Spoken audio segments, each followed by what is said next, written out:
ready. Like I'm going to just do some basic cleanup tips of a crime scene. For a thorough investigation. Yes, so you get all the evidence collected correctly. That's great. That's fantastic. Government secrets. Check the double word. Well, I think in honor of MLK Day, it's fitting to point out another way Bill Clinton, as president, completely helped. He's always thought to be this big hero of Black people, African Americans, and other people around the world. Man, I'm gonna say 35th best president, without a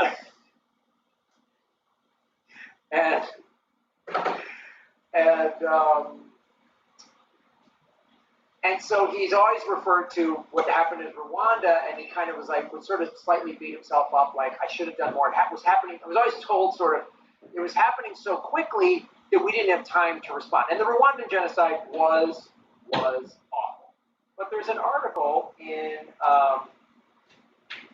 Current Affairs that came out in 2016. Bill Clinton's shameful genocide denial.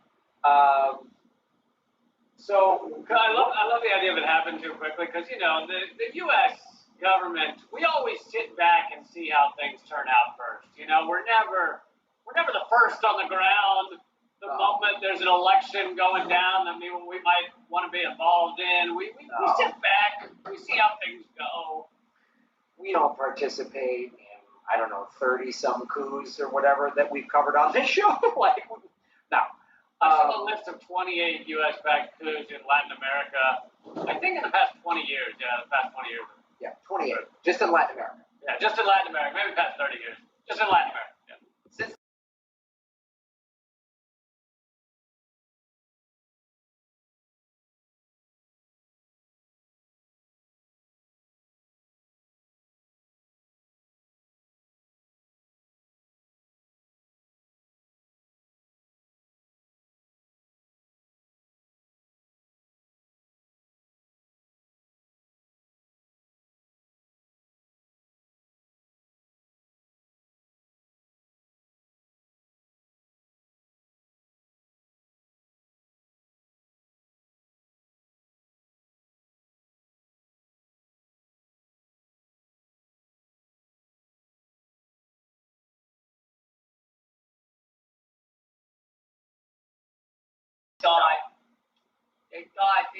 I'm sure wherever he's sending the Jews, he's probably treating them great. Right. Yeah. When you put people on rail cars, and transport them like cattle, it's going to be a good outcome. I mean, you just already know it's something good's coming. And for those who think that, the U.S. did eventually get in there and save all those people. Well, what we didn't do is bomb the rail lines headed to the concentration camps. Not on the list. Yep. Never happened. So what they say it was the Rwandan genocide was fundamentally an event that could have been stopped or at least significantly mitigated through the taking of steps that were known and feasible. But over the course of the 100 days, as literally hundreds of thousands of bodies piled up in Rwanda, President Clinton did exactly what he had promised he would never do. He remained silent and paralyzed in the face of genocide. And even as his fragmentary awareness grew into indisputable facts, he lackadaisically permitted it to happen again. They're quoting his speech where he was like, we'll never let this happen again, right, about World War II, right? But what is seldom acknowledged is Clinton actually did something worse. And this is sort of on par with the Democrats in general, United States in general, the Republic, but really the Clintons. This is right, page 1 of the Clinton handbook of deception and bullshit is oh, golly, we didn't know. Hillary's famously said that about Harvey Weinstein. Boy, we didn't know when I was Secretary of State. When I was calling Ronan Farrow trying to get him to crush the Harvey Weinstein story, how could I have known? How could I have known? When Ghislaine Maxwell came to our daughter's wedding, when I was a sitting Secretary of State, where we have a background check for a former president and a sitting Secretary of State. And Epstein's already a sex offender. Yes. How could we have known that this woman who had settled out of court 2 years prior for being a pedophile and a sex trafficker, how could we have known that thing that everyone already knew when she was at our daughter's wedding? What am I, a psychic? Did I swallow a monkey's paw? I don't know. How am I supposed to know that when I have the United States Secret Service doing background checks? How could I possibly know? So typical of white Americans are awful pieces of shit. So he did not just sit on his hands. He deliberately stalled the efforts of others to intervene and went so far as to deny the genocide in order to avoid being pressured to stop it. So again, this is the sophistication of the Clinton maneuverings, political maneuverings, is they like deny it. So then you can say, oh, I was wrong. It's like what is it? The '94 crime bill. Bill Clinton has even apologized. Said, well, we thought it was going to do good stuff at the time. Yeah. he and Biden were like, it might have been a bit harsh. I had no idea that white people do more coke and black people do more crack. I didn't know. We just thought crack probably good for a life sentence. Coke good for 10 days in jail. I didn't know when I was getting donors who were all cokehead Wall Street people that I didn't know that when I wrote this bill. I love when the Clintons play like, golly gee, we didn't know. These savvy, sophisticated. You went to Harvard, you're highly educated. I love how they turn that on and off. Like, especially Hillary, like, oh, women aren't allowed to be president. We're capable, we're smart, we're sharp, we're strong, but we didn't know. Oops, doing like a girl. My favorite was when she had to turn over her hard drives because the FBI was investigating, and she wiped the hard drives, and then they were asking her if she wiped the hard drives, and she goes, what do you mean, like with a cloth? Yeah. Yep. You're Harvard-educated, lawyer, don't know what wiping a hard drive is. Oh. You mean one of those like hand wipes? I mean, are those? What's a hard drive? Are you talking about like Route 6? What is a hard drive? Is that when Bill is driving and he's aroused and he keeps trying to get me to put his hand there? What is a hard drive? When big Clinton supporters, when those Clinton bots, those Hill bots on Twitter were like, when you're like, well, wait a minute. She was first lady when Bill Clinton did all these awful things. Like, well, they were a married couple. You can't blame that. So now they're just a regular married couple. Oh, right. So when Nancy Reagan had her just say no, that wasn't a part of Ronald Reagan's war on drugs because the first lady, while not an elected official, definitely has political influence. So now Hillary, we're supposed to believe, was just some little golly gee housewife in the West Wing who just, I don't know, figuring out what flower arrangement. Golly gee housewife who had been on the board of Walmart. Yes, the board of Walmart, who was an attorney that went after women that accused her husband of rape and crucified these victims. That woman, the woman that laughed when she got a pedophile off, that woman, that's the gee, I didn't know what was going on. The woman who flew on Epstein's plane twice, and Bill was on 26 times. I don't know, I guess Bill just likes planes. When they were hanging out at Epstein's compound numerous times in New Mexico, I don't know, he's just a fun billionaire. Okay. God damn it, the Clintons are such bags of shit. And people have a great point that it took the Democrats to do a lot of the most damaging things to America over the past, whatever number of years, because it was like Bill Clinton got in office and he was able to get rid of Glass-Steagall and force through NAFTA and force this crime bill through that's the most racist thing in the world that created the largest prison state on the planet. Like, that's all a Democratic president, because when a Republican tries to do that, people raise a fuss. When a Democrat does it, people are like, yeah, and he's gutting of the telecommunications bill, like, all that shit. Look at so people were losing their shit when Trump was putting kids in cages, and that was awful. Nobody seemed to remember those cages were built by Obama. Oh, and guess what? You know who's putting kids in cages now? President Biden. These kids are in cages today. No, Graham, no. Those are overflow facilities. Okay, as AOC has said in like an Instagram video, she's like, let's be clear, Trump was separating families. That's not being done now. Really? Are you sure? That's right, and that's why, and Joe Biden, who has signed more drilling permits in his first year in office than Trump did. I'm hoping those are for lobotomies. I'm hoping it's that kind of drilling. Yeah, I wish it was like drilling for like senior care for presidents with dementia. I wish it was that.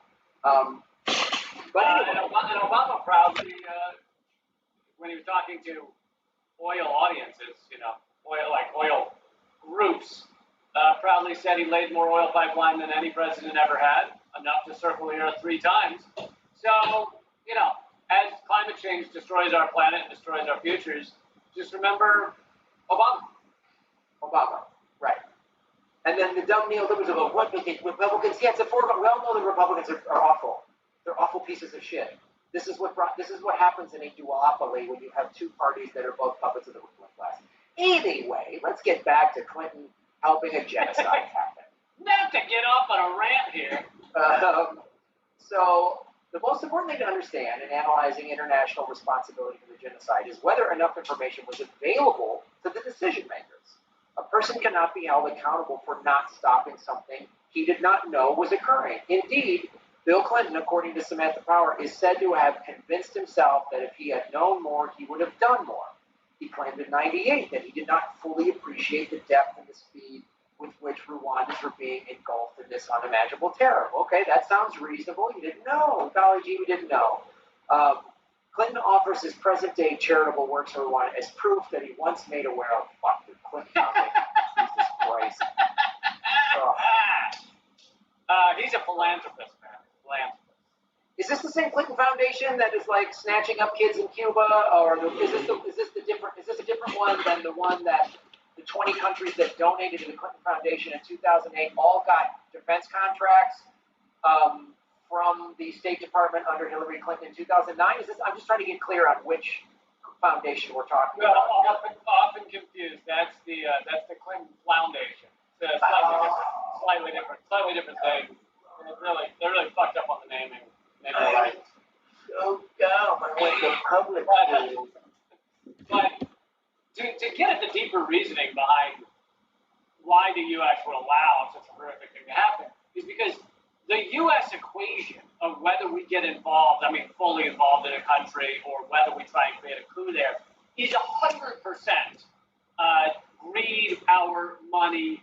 There is never an analysis that is, could we actually help some people that would not benefit us at all? So if you look at every country that we've full-on invaded, bombed, all that shit, almost without exception. First of all, they're not white. Almost, we're talking since World War II, and even with World War II, we were very skeptical before we went after the Germans. But since World War II, exclusively not white, and almost without exception, outside of our central banking arm, and almost without exception, either not using the petrodollar as the reserve currency or threatening to not use it. So it's like people for a while thought it just had to do with oil, that Iraq had oil. But it's really not about that in the larger picture. Yes, we love stealing oil, but it's really not about that. The larger picture is centralized, central currency, central banking. Whether we and for those who are inside our central banking, we can destroy them economically. So we don't usually have to bomb them. Yeah, it's this, as it says in an article, Clinton's claim to not have fully understood the situation is a lie. Clinton knew there was genocide, knew its scale. People of all levels of government knew. It was all over the press. In fact, the idea that any informed official at the time could plead ignorance to the Rwandan genocide is laughable.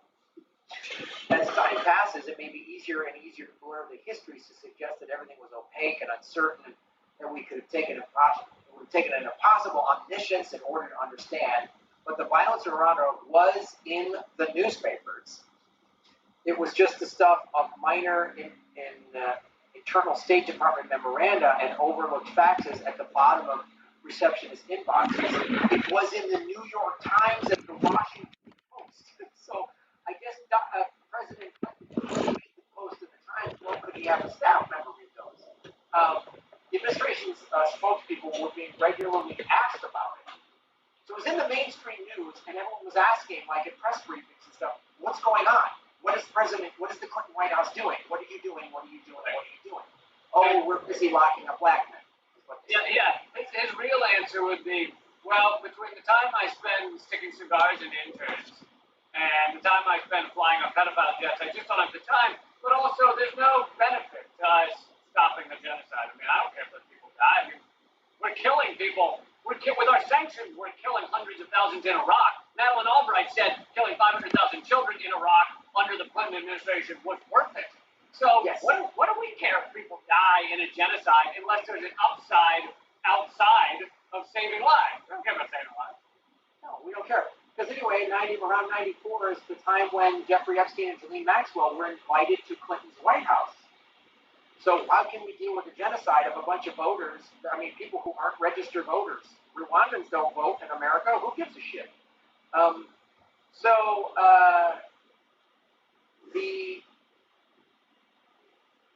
It's easy enough, if we know nothing about it, to accept the proposition that the scale of the Rwandan genocide became clear only after the fact. Fog of war and all that. It certainly comports with the perceived image of Africa as a dark and unfathomable continent out of which reliable information never flows. But any glance through contemporary sources instantly invalidates this view of history. To say one didn't know is just not implausible or unlikely. It's a lie. I mean, saying Bill Clinton lies, that's a stretch. Buddy, I will not sit here while you malign our greatest president, 37th greatest president. I will not sit here. That is a line too far, my friend. Well, it's so hard. Again, remember that President Clinton tearfully apologized to Rwanda and said he did not fully appreciate the depth of the speech, right? On April 6, 1994. That's what Monica Lewinsky said. That's it. I didn't fully appreciate the depth and the speed at which I would be fucking predated by this guy. Yeah. April 6, 1994. Preyed upon, I guess I should say. Yeah. So, April 6, 1994, the day before the Rwandan genocide began, the country's president had been assassinated. His plane shot down over Kigali by parties unknown. It was a small spark necessary to trigger a genocide. The president was Hutu, and the killing provided the necessary pretext for the country's military forces to carry out a plan they had been working on for some time, the extermination of their ethnic rivals, the Tutsi minority. On April 7th, a motley assemblage of paramilitary forces under the direction of high-ranking members of the political elite began a concerted program of mass slaughter, inspired by the apocalypse Hutu power ideology, fueled by hate radio stations commanding ordinary citizens. Okay, that was Dharma Secrets. Listen to the opening there. And as always, check out Lee Camp and Graham Elwood. Definitely worth a shot. And this is Stony Progressive. We're going to burn through some news and take down a politician today. I want to call it a takedown. I mean, take down a peg or two, because they do not represent us. They do not care about us, and they are not part of us. So let's take them down a peg. But today I want to start out with a COVID reaction video while we burn one down and figure things out, relax in a little bit. I saw this clip earlier today, and I don't usually watch The Hill. And if you're going to watch The Hill, Kim Iverson's the only one really worth watching. So, of course, let's check out a clip of Kim Iversen. And I think she kind of nailed it today. I'm angry. I'm not going to lie. I'm really, really angry right now. So I'm just going to do a little rant to get this off my chest. Right now, everywhere we look, people have COVID. Vaccinated or not, everyone seems to be catching the virus with a whopping 800,000 new cases per day. Because Omicron is spreading like wildfire throughout the country, indiscriminately infecting anyone it comes into contact with, some serious failings by our public health officials, the CDC, Fauci, our politicians, and the mainstream media are becoming glaringly obvious, to the point where I think their failings rise to the level of crimes against humanity. The scientists and health experts, the people responsible for guiding us safely and scientifically through this pandemic, have been hyper-focused on vaccines. They raced towards a vax, told us to hunker down and wait for the vax. When it became available, they told us to get the vax. Then all the discussion centered around the awful people who refused the vax. So then they mandated the vax. And throughout this entire time, which is now at 2 years in, they've never focused on, and often, which is why it rises to the level of a crime, even shut down discussion surrounding the well-known scientific principle of natural immunity. They shut down and even demonized any discussion of potential early treatments, and they failed to give us good instructions on what to do when our loved ones or we ourselves catch COVID. They absolutely do not talk about what you should do. There's all division, no information. I mean, the amount of facts that people throw out is amazing when none of it has anything to do with keeping yourself healthy, most likely, typically.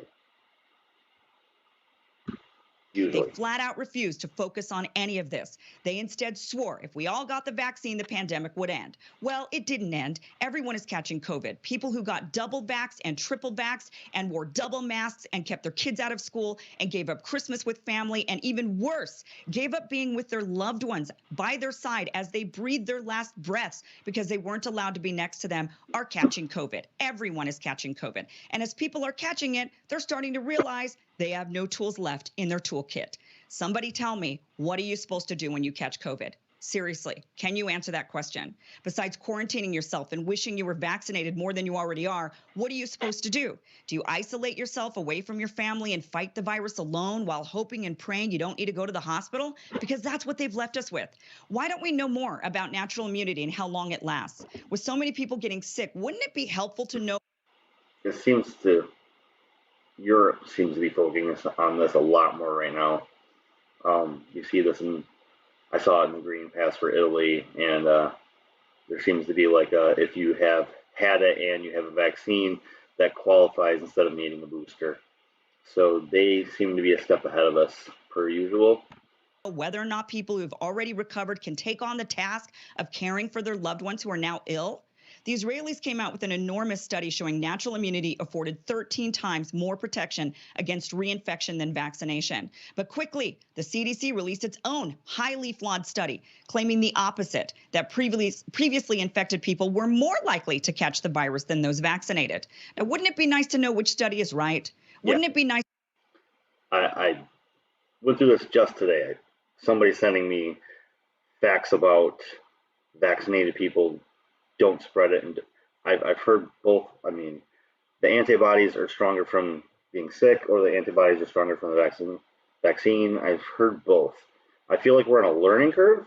A lot of this, I don't think it's all propaganda. I think this is just a learning curve.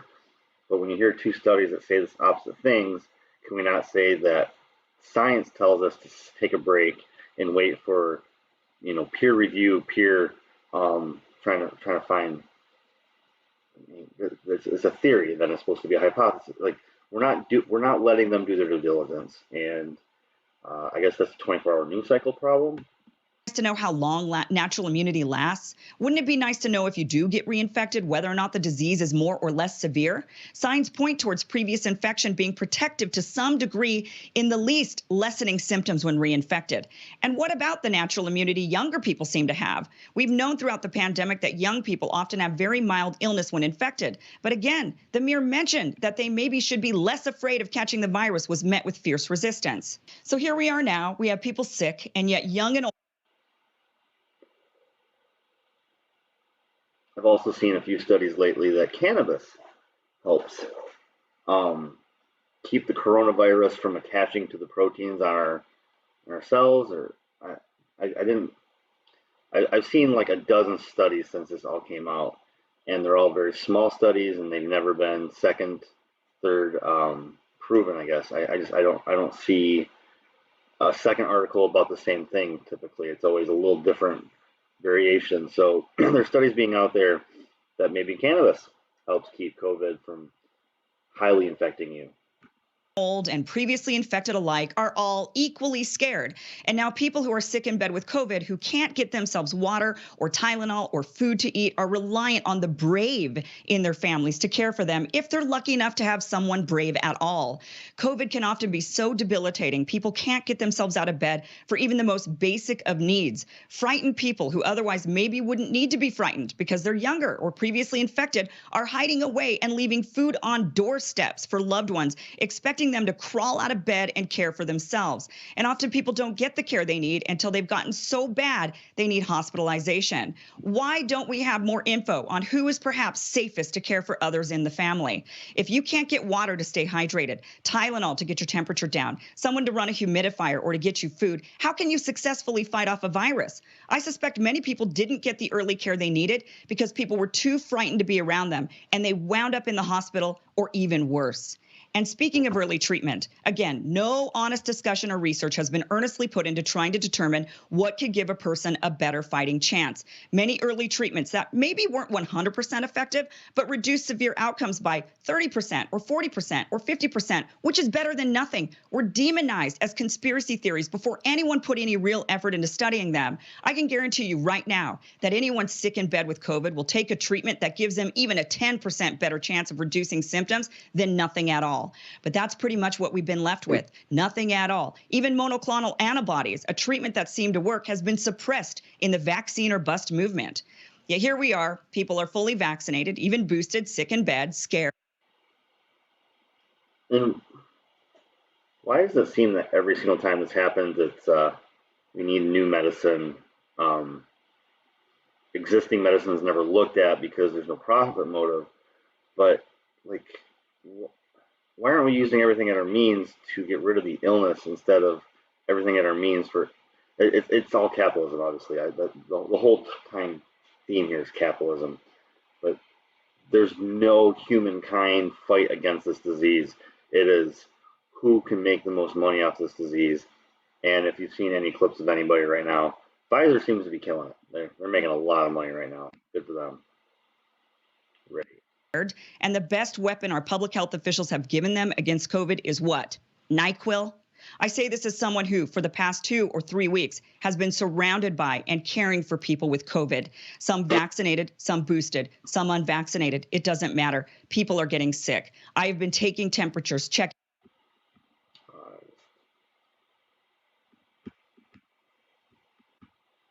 I say this as someone who, for the past 2 or 3 weeks, has been surrounded by and caring for people with COVID. Some vaccinated, some boosted, some unvaccinated. It doesn't matter. People are getting sick. I have been. I don't think I could do that enough. Like, COVID. Some vaccinated, some boosted, some unvaccinated. It doesn't matter. People are getting sick. I have been taking temperatures, checking oxygen, running humidifiers, and researching online what am I supposed to do, but the information is scarce. No one is giving us any idea of what we're supposed to do besides the Frontline COVID-19 Critical Care Alliance. And guess what? They're, of course, demonized. We're left waiting once again for another big pharma Pfizer solution, the early treatment pill, which does no one any good right now because we're waiting for it. This is what they've left us with. Millions of people are getting sick right now with no real idea of what to do except get your 4 tests from Biden and hope they come back negative. This lack of basic research and information on who is safest in our families to care for others, what treatment to give them when they're sick, and how to care for them to give them the best fighting chance is, in my book, a crime. These are health officials. They're scientists. They're doctors. They shouldn't be telling us to just hunker down and hope we never catch it. We need more information. They haven't given it to us. And worse, they've demonized any discussion of it. Now, I want to give you guys some examples that people have emailed into me. I myself, I'm currently in quarantine right now, caring for somebody positive with COVID. I've had COVID back in March of 2020. That was a long time ago. I suspect any minute now I'm going to test positive for the virus. I keep checking every single day I test, thinking today's the day I'm going to get COVID again. I haven't yet, but I will say that I've had people email in stories to me. A woman said that her 69-year-old woman, her aunt lives with her 40-year-old daughter. When the 69-year-old woman caught COVID, Her 40-year-old daughter wouldn't let her back in the house because she was too afraid. Another one, a 68-year-old woman. Luckily, the family was smart. When she got COVID, they hid the father away who has cancer. But the adult hypertensive son took care of his mother while his sister, who had previously been infected, stayed away. And home care workers are reporting that they're showing up for their check-ins.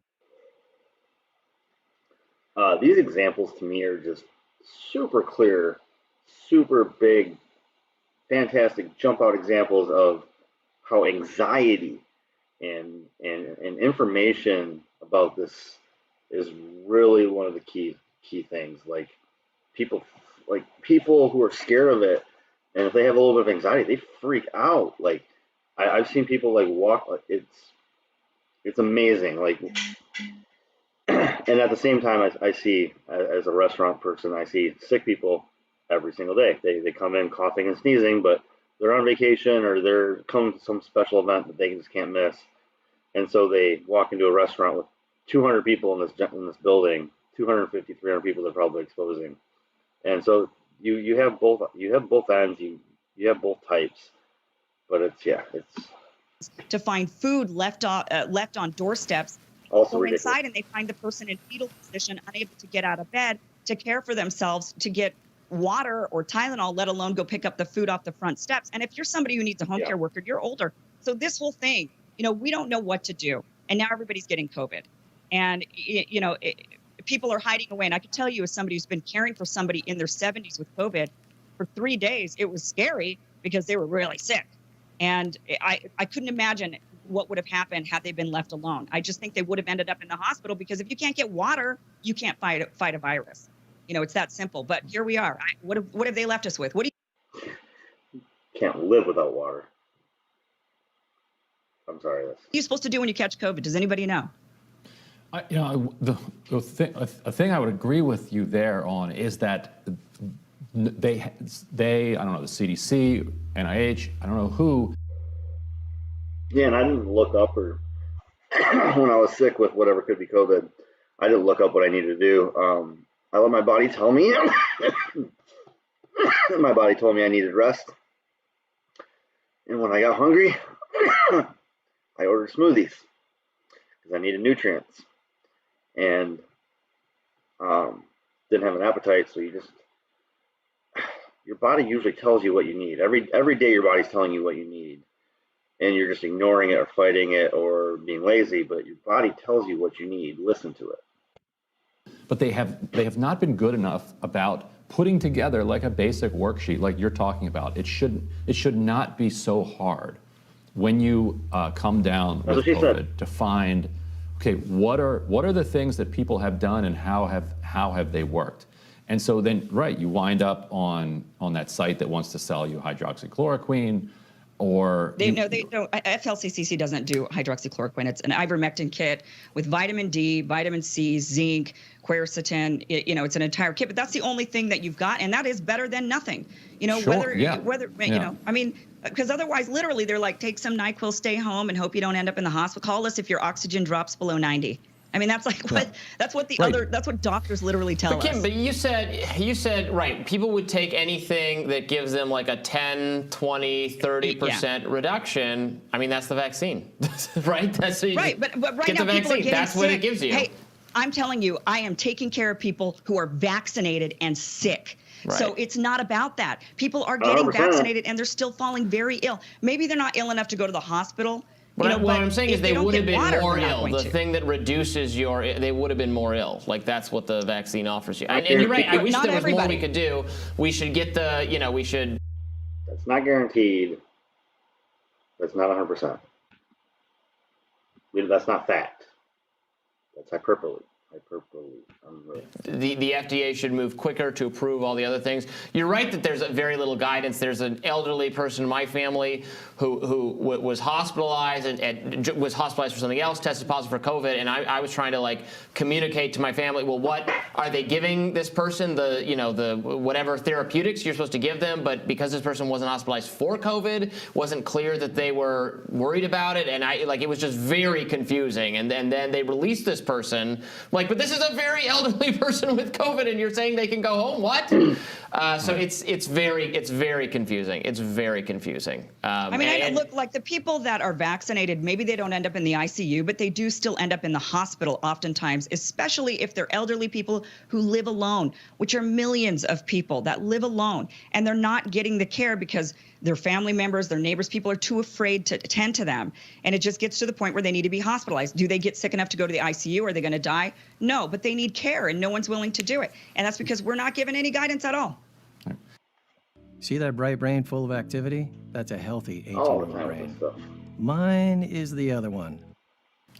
The next month or two, though, we're going to get a real test of how much natural immunity holds up, but also how much unvaccinated without natural immunity holds up as Omicron starts, ripping through the rest of the country. We've seen it in New York and D.C. and some places in the West Coast. But modelers are now saying, that epidemiological modelers are now saying that we could be looking at another 50,000 to upwards of 300,000 more deaths between now and the end of March, as it kind of sweeps across the country. I hope those numbers are an exaggeration, but I don't think we should think of natural immunity as a strategy. I think you're right that we haven't. Right, we like in Europe, if you had natural immunity, that can count towards some of these vaccine requirements, which I think makes sense. Right. Antibodies are. Oh my gosh. Ryan Grimm makes sense. I think we should write this down. Ryan Grimm makes sense. 11 minutes. Ryan Grimm makes sense. I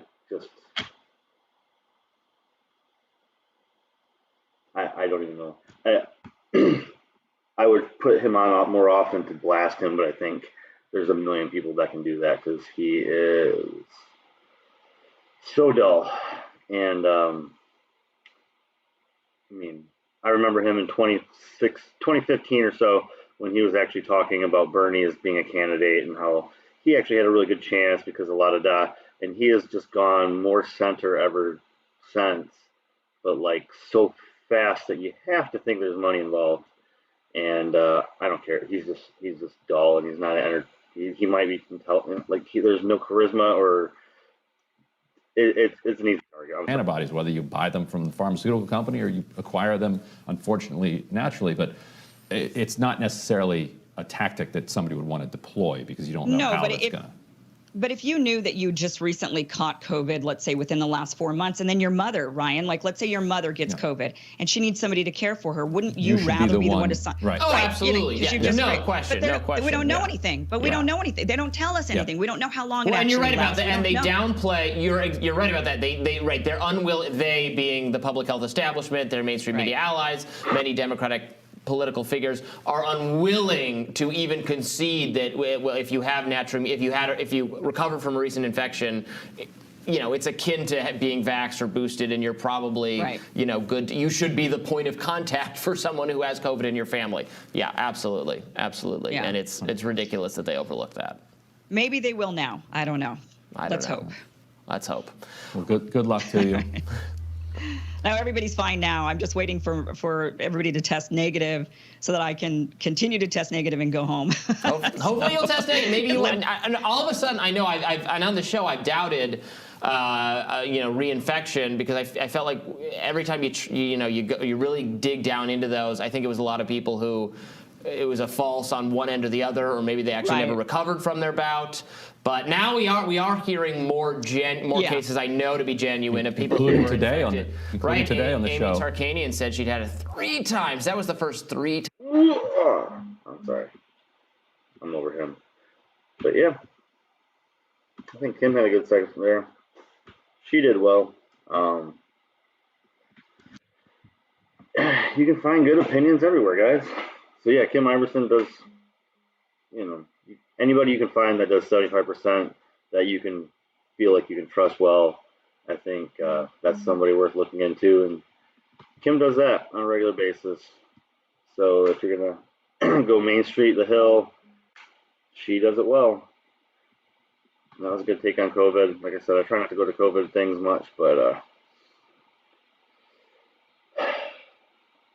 yeah, ivermectin, zinc, vitamin D, things to have in the house all the time right now. And they want to talk about vaccine every day. It's not the most important thing. If you feel vulnerable, get it, go for it, and feel less vulnerable. But you don't have to push it on workers because we are stuck working all the time.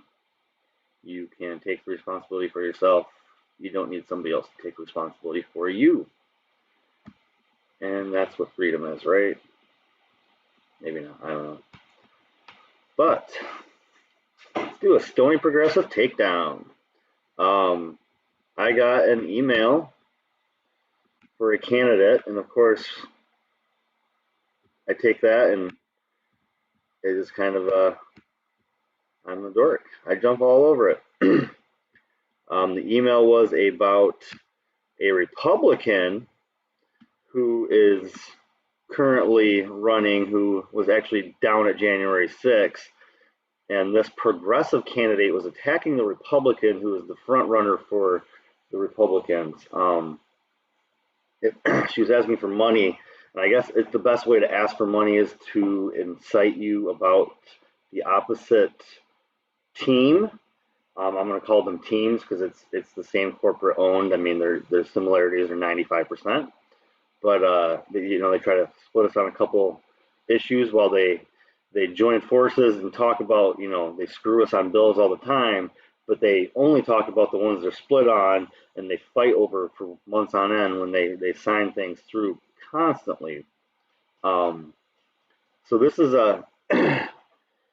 this is one of those situations where I saw the email, so I thought I had to look up that Republican, and really the Republican is running for the first time, and she's not even there. So when we look at a area, I want to look at the incumbent. That's what you got to take down, right? So the current congressional district of North Carolina's 2nd. This is the capital, the Raleigh area. She is Deborah Ross. Deborah Ross is the North Carolina representative, Democratic Party.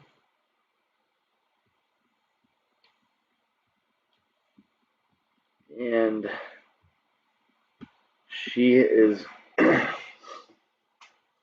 currently on a couple of committees, rules, judiciary. She is a lawyer, so I guess she has a little bit of energy towards that. But the space, science, and technology, I have no clue how she got on that committee. I'm not going to dig for that, but so she's a lawyer, and she's on the rules and judiciary committee, so that makes sense. Don't have to attack her on that. That's good. We are looking at quite a primary this cycle, so I think some other people have looked at her and saw her as viable. It's always easy to spot a corporate Democrat by being a Democrat, basically. So yeah, so anytime you have a Democrat on a seat, if you want to primary them from a progressive stance, they're usually vulnerable. People don't last in the party very long as true progressives. You got to pretty much primary them all. And I'm with this show, I'm hoping for a 50% takeover. Let's get rid of all of them. Erica Smith is the candidate, I believe that was in the email that I received asking for fundraiser. Again, she was attacking the far right candidate for Republican who was down at January 6th and is a Trump supporter. But first we need to take down Deborah Ross. You have to get through the primary, but I understand fundraising on the enemy. It makes sense. Can't fundraise on the person that's in there. She got 63% of the election. So she obviously got in well. That usually means, especially in a gerrymandered state like North Carolina, that only typically means that they gerrymandered that region. She knew it was going to be mostly Democrats, so that's why she ran there. She might not live in the district. Almost for 75% of the time, they don't actually have an address in the district. Like I said before, Alma Adams spends less than 2 months of actual time in Charlotte. I think she has a P.O. box somewhere downtown for her congressional like address or whatever. That's all you need. Just need a P.O. box in the town, live in the state for 5 years, P.O. box in the town, and you can get in, swoop in and take it. Her last primary, she did take a good percentage. Deborah Ross, I just kind of want to run right into the money. I always want to check out the money of this. Ballotpedia is not my favorite thing on the planet, but she definitely has owned her primaries.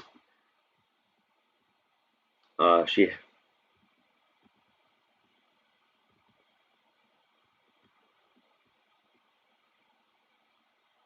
spends a good amount of money. That's a pretty, she's been in this for quite a while, guys. Her history goes back to 2008. For House of Representatives. And then we jump to 2020. So it's always look at the money. Her contributors, 410,000 this cycle. We don't want just this cycle though. Let's look at it as a whole. Her contributors in her career. Emily's List. Well, that is a non-profit profiteer right there. Emily's List makes a lot of money on their advertising subscribing.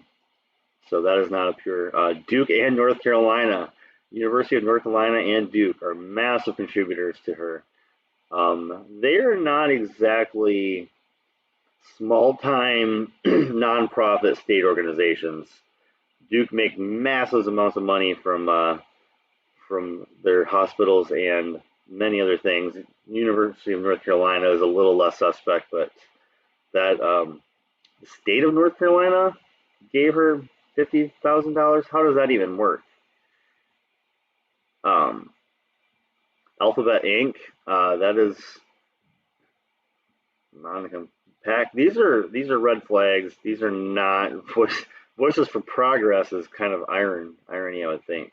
Wells Fargo, Wake Forest. So every university, Harvard University, a lot of university money.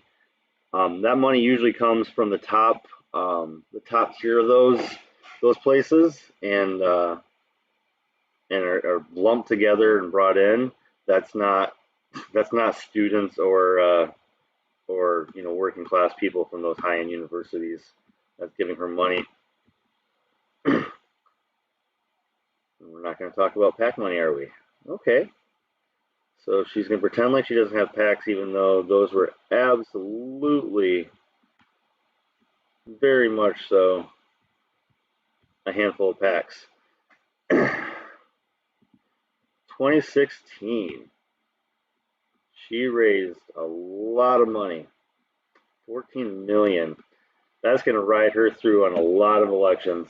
She had over, so what did she got walking into this? Last election cycle, she raised $2 million, spent $1.7 million. So she had $500,000 on hand to go into this next election. And like the previous page showed, she had 410,000. So she's got $1 million right now, and $1 million is going to pretty much set you in a non-major congressional race. The big ones go $2 to $4 million, but $1 million she's going to run well, and she's in. I mean, she's still got the hard push going through. So I don't think anybody's going to probably take this away from her, but the more you know, maybe we'll wake some people up. The law firms, always a big thing. University and Emily's List. Emily's List is not a small nothing. They have a lot of members, a lot of influence.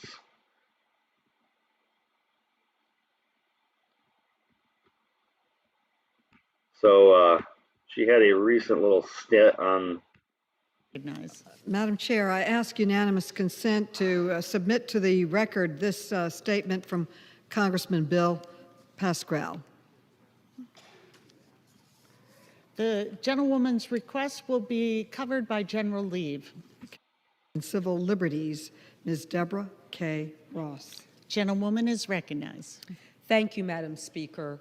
I rise today as a proud co-sponsor of the Protect Our Democracy Act, which ensures that our government remains of, by, and for the people.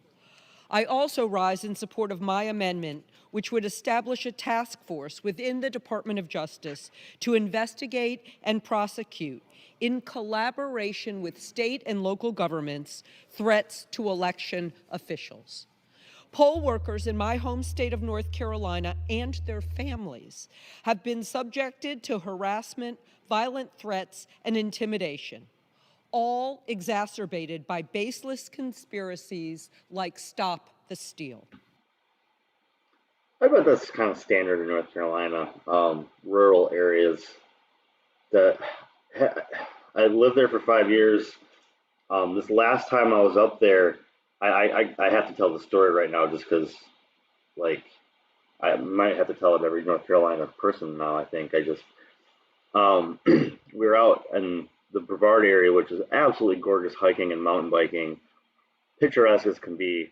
And 2 different times we had instances where we saw, the second time was really interesting. We were going out to this beaten path, like really 20-mile-an-hour curvy road, like 15, 20 miles of this really slow road to get out to there's a couple trails out there. One was packed full. The next 2 or 3 were empty, which we went to.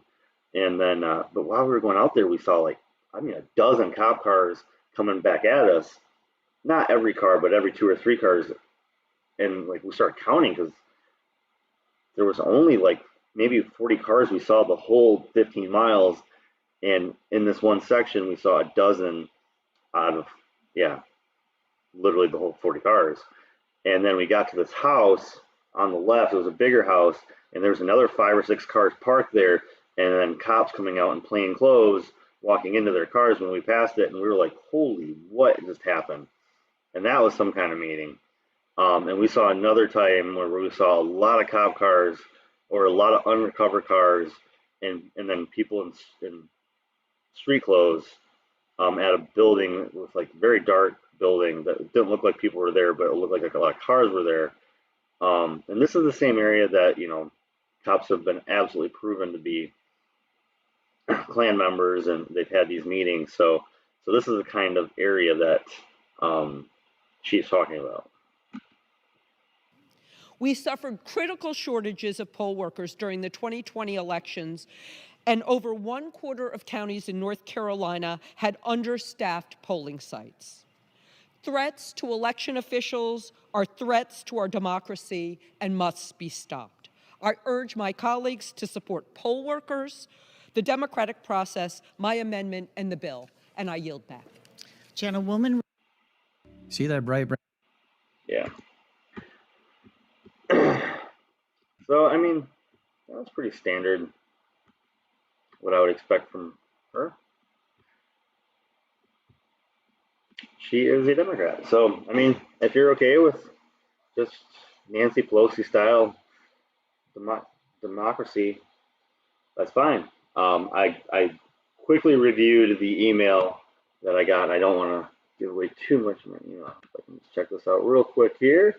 But Sandy Smith, North Carolina, and the things that she's for sounds good. She sounds way more progressive than her counterpart that I just showed. So I'm all for her. I hope she does well. I'm not going to dig deep into her right now. If the election comes close and she's looking within striking distance, I will promote, push, and hope for the best. But corporate Democrats need to take a hit and to actual progressives, and maybe possibly we can get somebody better on this seat. I know this is important to a person that at least sent me this, and she is not so amazing on the cannabis issue. She's not for ending the cannabis prohibition at a federal level or expunging past cannabis convictions.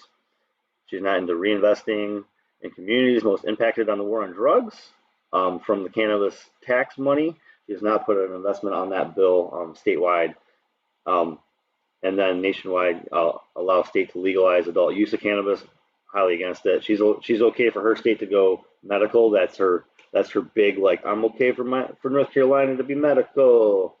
But not allowing VA doctors to recommend cannabis. She's against the VA doctors bill, and that is probably a big no for those of you in that loop. So anybody in Congress should be okay with vets taking cannabis to help themselves or to enable some sort of stable life if they need it.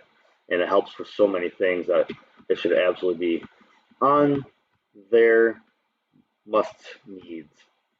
If they need it, take it. I'm gonna finish off with a little Jen Psaki. And I don't know why I want to torture myself with her. I just keep hoping that it'll at least be like aggravatingly funny. And if she has a little bit of a tussle, I'm gonna take this clip and check it out. So haven't watched it. This is gonna be pure reaction. So yeah, Stony Progressive. Let's watch some White House briefings.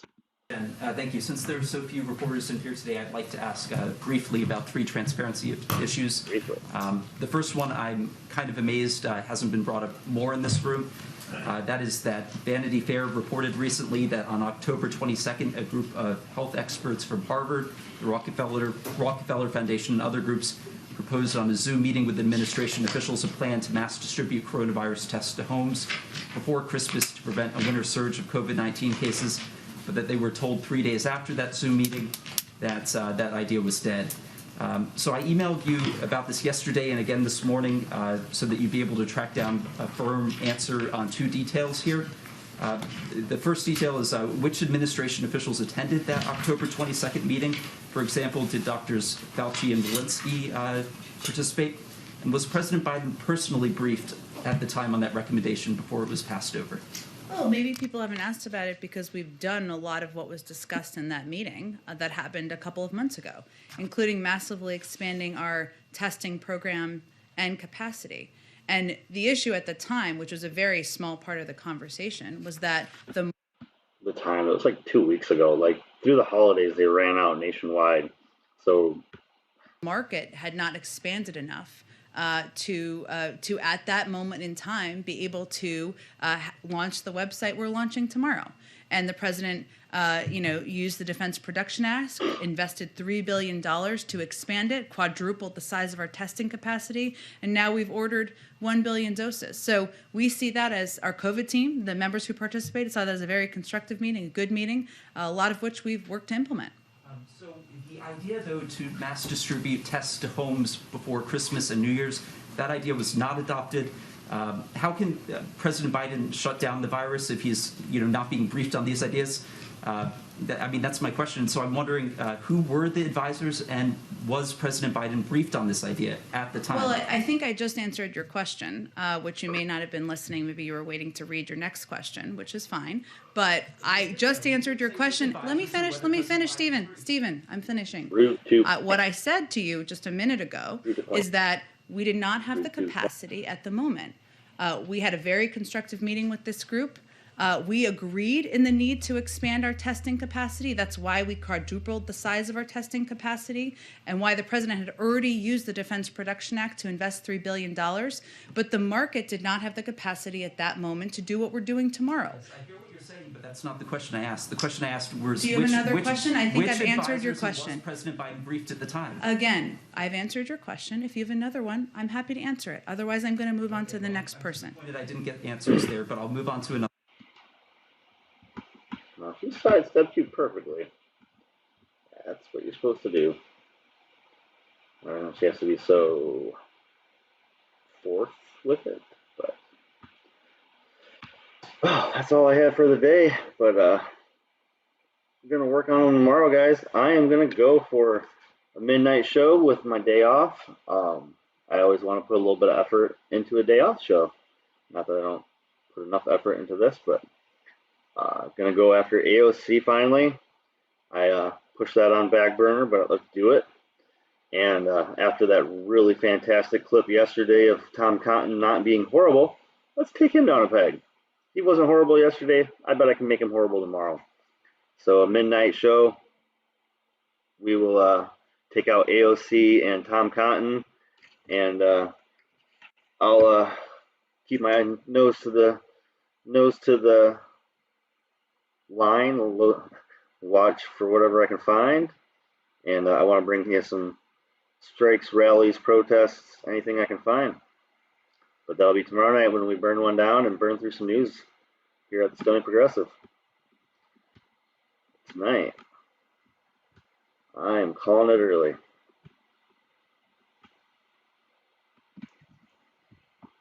Any other candidates you want me to find out, look her over, send them my way, and we will look them up. And that's actually a fantastic idea, Gloria Miller. I will do a little digging tomorrow on the medical malpractice that happens all the time here.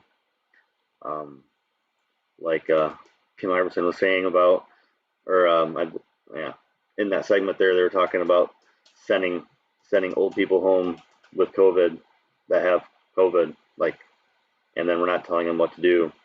We're just, the medical theory right now is, I guess we're teaching it in the university, so the pharma and all these people, they're teaching it at university, so they you got to go to school and listen to this for 8 years. This is what you're going to talk about, but you're absolutely, like, they just push pills. They don't look at causes. They don't look at alternative options.